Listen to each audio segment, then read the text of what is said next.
name is Anders Benson.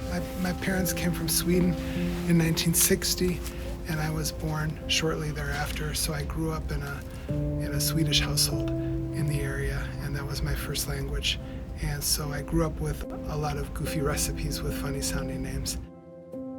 My mother died about a year ago, and she left her recipes, and I wanted to make a digital copy of them, and then I put them in a book. And I wanted to have one electronic copy that I could send to family members.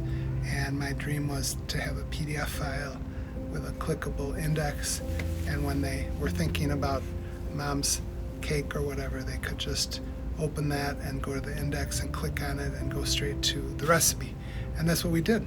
And I had about 12 different categories, and then I had to scan them. And so I used an auto scanner. Then I saved them all by the name on the recipe, and then I could insert them all in the InDesign software and set up the automated index page.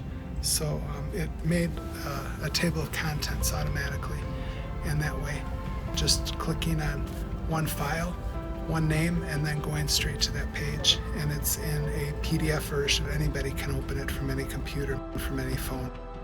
What I like about this recipe book is that it has both the Swedish that my mom brought with her, as well as all these recipe cards from the neighbors, and it has all these recipe cards from the 50s, old magazine clippings and stuff that's all worn out, and some of it's really goofy. And I wanted the goofiness because that was my mom.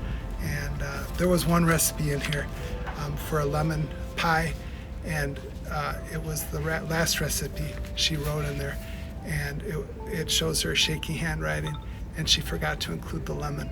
So it's not a very helpful recipe, but that's the full spectrum of how I remember my mom from when I was a young kid to her final days, and that means it's something I can value and treasure.